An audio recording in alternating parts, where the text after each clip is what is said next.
Hey YouTube, welcome back to my channel.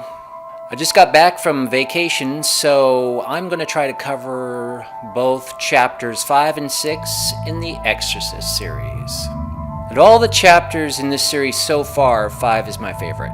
We have the exorcism, several scenes that pay homage to the film, and the big twist or surprise at the end of the chapter.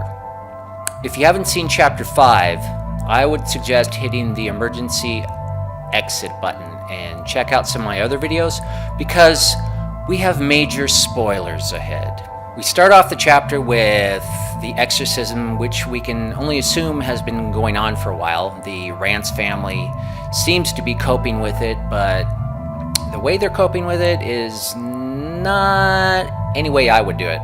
Cleaning house and thumbing through old photos is not quite what I'd be doing. I would be freaking out. After all, it's not like a sibling quarrel going on in the other room or the plumber checking under your sink.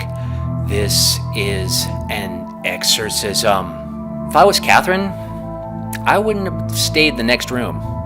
Now, regarding the exorcists, Tomas and Marcus seemed a little too susceptible to the demon, especially Tomas. He seemed to give in too quickly. There was a similar situation that happened in the film with Father Karras, but in that case, Father Karras didn't believe that the demon was his mother. He was broken down by grief and guilt. Now with Father Tomas, he got kicked out of the exorcism for buying into the demon's lies, and then ends up running to his wannabe girlfriend Jessica and jumping her bones. Why did he do that? I thought he was so invested in helping Casey. The things to follow were great. Kat gets convinced that she needs to call the cops, which leads to Marcus getting arrested, which leads Casey to end up in an ambulance, and then Casey escapes. Now, Casey escaping reminded me of some of my worst nightmares as a kid, of the Reagan thing, being freed from her bed and running around on foot. Scary. Now we come to the cherry on top of the sundae. And I did not see this coming. Angela is Reagan MacNeil. And Chris MacNeil shows up right at her door. So here it is, the biggest tie-in to the Exorcist novel or film. Or is it?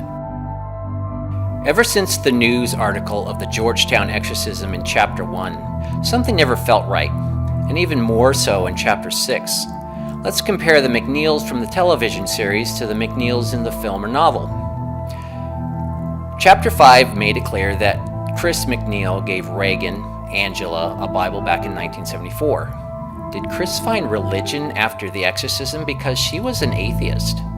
In the series, we find out Chris wrote a book about the exorcism since the story broke out and the studio didn't want anything to do with her. Blatty's Chris MacNeil would have not exploited her daughter. Plus, there was no indication that the media knew about the exorcism. Even after the MacNeils left the residence in D.C., 6 weeks after the exorcism and the deaths of Father Merrin and Father Karras. By the way, the novel indicates that the MacNeils left in late June, and if you do the math according to the series, the MacNeils would have left their D.C. residence in late April. Angela, or the series Reagan, described Captain Howdy as resembling a little red bird. Really? In the novel, Captain Howdy was responsible for pinching Reagan, punching, shoving, kicking, mouthing obscenities, threatening to kill her. How does a little red bird do that? It makes me wonder if Jeremy Slater even read the novel or seen the film. In an August interview for IGN, Jeremy Slater described the series and was quoted, "But this time around, evil has grander ambitions than just targeting an 8-year-old girl in Georgetown. Evil has a plan." Where did he get 8 years old? Reagan was 12.